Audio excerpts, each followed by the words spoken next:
Hello everyone, welcome to my channel.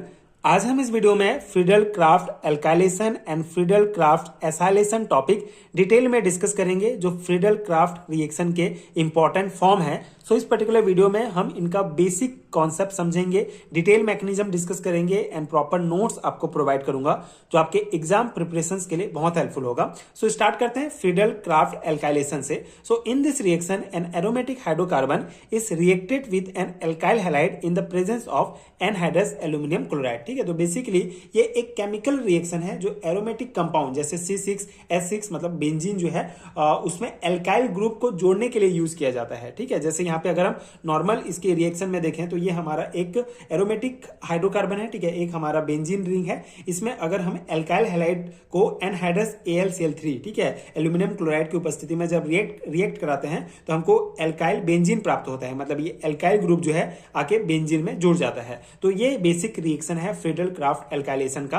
मतलब किसी भी एरोमेटिक कंपाउंड जैसे कि बेंजीन में जो है एल्काइल ग्रुप लगाने के लिए जो है ये रिएक्शन यूज किया जाता है। ठीक है, अगर हम सिंपल कॉन्सेप्ट समझें तो जब बेंजीन को किसी एल्काइल हैलाइड RX के साथ रिएक्ट कराते हैं और AlCl3 जो एक लेविस एसिड है, ठीक है, इसको यूज करते हैं एनहाइड्रस AlCl3 को।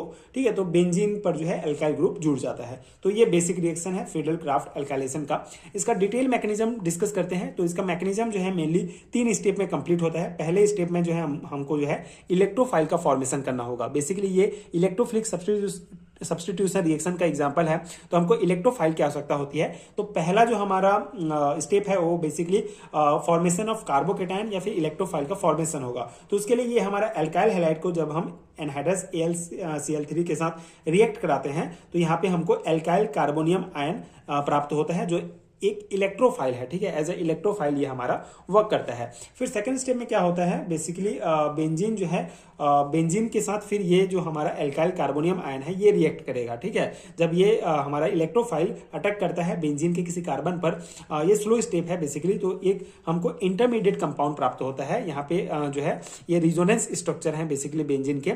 जब ये इलेक्ट्रोफाइल अटैक करेगा इसके ऊपर तो हमको तो पहला क्या होगा, बेसिकली हमारा जो है एक सिग्मा कॉम्प्लेक्स बनेगा। ठीक है, ये जो सिग्मा कॉम्प्लेक्स है इसको एरेनियम आयन भी कहा जाता है। मतलब इसमें जो बेंजीन का एरोमेटिसिटी है वो टेम्परली जो है ब्रेक हो जाता है, क्योंकि इसके जो 2 पाई इलेक्ट्रॉन है बेसिकली ये बेंजीन में 6 पाई इलेक्ट्रॉन है, तो 2 पाई इलेक्ट्रॉन इस एल्काइल ग्रुप के साथ जो है क्या कर लेता है, सिग्मा बॉन्ड बना लेता है, जिससे इसका एरोमेटिसिटी जो है ब्रेक हो जाता है टेम्परली कुछ टाइम के लिए। और जो बाकी 4 पाई इलेक्ट्रॉन है वो डिलोकलाइज हो जाते हैं और इस प्रकार से हमको एक रिजोनेंस हाइब्रिड प्राप्त होता है। ठीक है, ये रिजोनेंस हाइब्रिड स्ट्रक्चर इसलिए क्योंकि ये तीनों जो हमारे रिजोनेंस स्ट्रक्चर है उससे ज्यादा स्टेबल होता है। ठीक है, इसीलिए इसको इस तीनों रिजोनेंस स्ट्रक्चर को रिजोनेंस हाइब्रिड स्ट्रक्चर के रूप में दिखाया जाता है, जो हमारा एक एरेनियम आयन है। ठीक है, तो इस प्रकार से एक इंटरमीडिएट कंपाउंड का फॉर्मेशन होता है सेकंड स्टेप में। फिर थर्ड स्टेप में क्या होगा, बेसिकली ये जो हमारा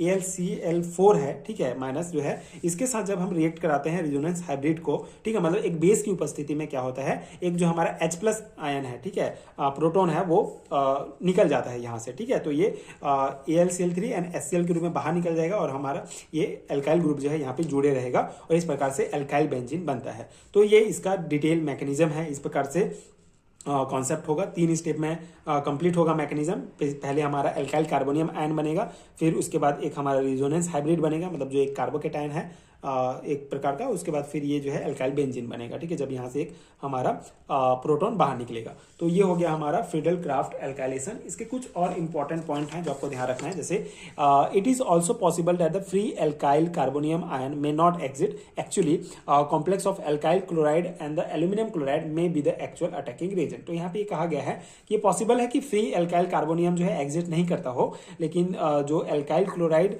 और एल्यूमिनियम क्लोराइड का जो कॉम्प्लेक्स है वो basically as a actual attacking reagent के रूप में काम करता है। तो ये हमारा aluminium chloride and alkyl chloride का ये कॉम्प्लेक्स है बेसिकली। ठीक है, अब सेकंड हमारा रिएक्शन है फ्रीडल क्राफ्ट एसाइलेशन। ठीक है, फ्रीडल क्राफ्ट एसाइलेशन सेम है, मतलब यहाँ पे हमारा मेन है कि इसमें एसाइल ग्रुप, ठीक है, RCO ग्रुप जो है हम यहाँ पे जोड़ते हैं। मतलब सेम टाइप का ही ऑर्गेनिक रिएक्शन है, मैकेनिज्म भी ऑलमोस्ट सेम है। वहां पे एल्काइल ग्रुप जुड़ रहा था, यहाँ पे जो हमारा एसाइल ग्रुप जुड़ेगा। ठीक है, तो in this reaction an aromatic hydrocarbon react with an acid halide or acid anhydride in the presence of anhydrous aluminum chloride to form alkyl aryl ketone। ठीक है, जैसे कि अगर बेंजीन के साथ बेंजीन को इसका अगर बेसिक रिएक्शन देखें तो बेंजीन किसी एसिड क्लोराइड के साथ एनहाइड्रस AlCl3 की उपस्थिति में रिएक्ट करता है और हमको एल्काइल फिनाइल कीटोन प्राप्त होता है। ठीक है, तो ये इसका बेसिक रिएक्शन है। इसके मैकेनिज्म में हम इसको और डिटेल में समझेंगे।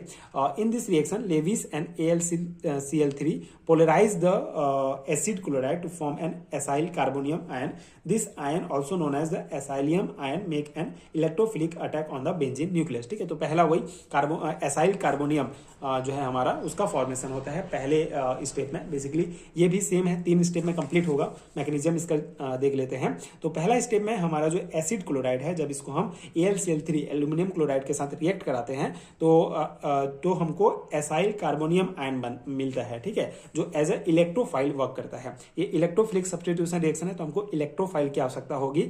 तो हमारा जो है पहला स्टेप में क्या होता है, एसाइल कार्बोनियम आयन बनता है, जो हमारा क्या है, एक प्रकार का इलेक्ट्रोफाइल है। फिर नेक्स्ट स्टेप में ये जो इलेक्ट्रोफाइल हमारा बना हुआ है एसाइल कार्बोनियम आयन, ये बेंजीन रिंग के कार्बन पर जो है अटैक करेगा। ये स्लो स्टेप है, जिससे फिर हमको जो है एक रिजोनेंस हाइब्रिड प्राप्त होगा, मतलब एक इंटरमीडिएट कंपाउंड प्राप्त होगा। यहाँ पे वही सेम कॉन्सेप्ट होगा, मतलब जो हमारा ये जो एसाइल कार्बोनियम आयन है ये यहाँ पे आके जुड़ जाएगा, मतलब एक सिग्मा कॉम्प्लेक्स का फॉर्मेशन होगा, सिग्मा बॉन्ड बनेगा। मतलब 6 जो पाई इलेक्ट्रॉन है उसमें से 2 पाई इलेक्ट्रॉन सिग्मा बॉन्ड बना लेंगे। ठीक है, इस ग्रुप के साथ, और बाकी जो 4 पाई इलेक्ट्रॉन है वो डिलोकलाइज हो जाएंगे, और इस प्रकार से हमको एक रिजोनेंस हाइब्रिड प्राप्त होगा। ठीक है, जहां पे आप देख सकते हैं ये इसका एरोमेटिसिटी जो है ये टेम्परली ब्रेक हो जाता है इस बेंजीन का, because of this sigma bond. ठीक है, सिग्मा बॉन्ड के साथ वो जो ग्रुप जुड़ जाता है इसके कारण। तो ये हमारा सेकेंड मतलब इंटरमीडिएट कंपाउंड बना। ठीक है, रेट डिटरमाइनिंग स्टेप यही होता है, क्योंकि ये हमारा जो है E2 रिएक्शन है बेसिकली। तो ये रेट डिटरमाइनिंग स्टेप है। ठीक है, इंटरमीडिएट कंपाउंड बना। फिर नेक्स्ट स्टेप में क्या होगा, ये जो हमारा रिजोनेंस हाइब्रिड है ये फिर AlCl4 माइनस जो है हमारा जो यहाँ पे बना था इसके साथ रिएक्ट करेगा, मतलब एक बेस की उपस्थिति में फिर इसको रिएक्ट कराते हैं। ये फास्ट रिएक्शन है, तो यहाँ पे जो H+ है प्रोटोन बाहर निकल जाएगा और हमको एल्काइल फिनाइल कीटोन प्राप्त हो जाता है। साथ ही साथ AlCl3 और HCl जो है बाहर निकलता है, मतलब AlCl3 जो एज ए कैटलिस्ट हम यूज किए थे एल्यूमिनियम क्लोराइड, वो हमारा फिर आखिरी में हमको प्राप्त हो जाता है। ठीक है, तो इस प्रकार से ये हमारा COR, ठीक है, जो हमारा एसाइल ग्रुप है वो आके बेंजीन के साथ जुड़ जाएगा। ठीक है, तो इस प्रकार से ये पूरा फ्रीडल क्राफ्ट एसाइलेशन का डिटेल मैकेनिज्म है।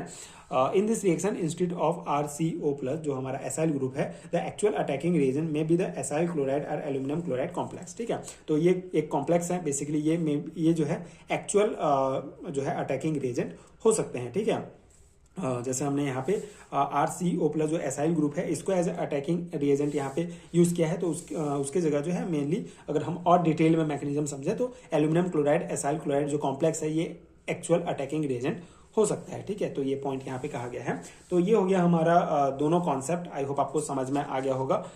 बस यही कॉन्सेप्ट है Friedel Crafts alkylation and acylation का। सिंपल सा रिएक्शन है एंड सिंपल सा मैकेनिज्म है।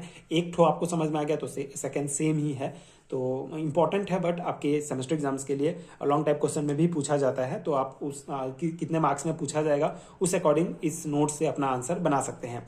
एंड अगर मैं हैंड रिटन नोट्स की बात करूं तो अगर आपको BSc एंड MSc लेवल के हैंड रिटन नोट्स चाहिए जिसको लेकर आप डायरेक्टली अपने एग्जाम की तैयारी कर सकते हैं, तो आपको नीचे डिस्क्रिप्शन बॉक्स में PDF स्टोर का लिंक मिलेगा, आप चेक कर सकते हैं, वहां से हैंड रिटन नोट्स डाउनलोड कर सकते हैं, जो आपके एग्जाम प्रिपरेशन के लिए डेफिनेटली बहुत हेल्पफुल होगा। एंड अगर ये वीडियो हेल्पफुल है तो आगे के वीडियोस देखने के लिए चैनल के साथ जुड़े रहिए।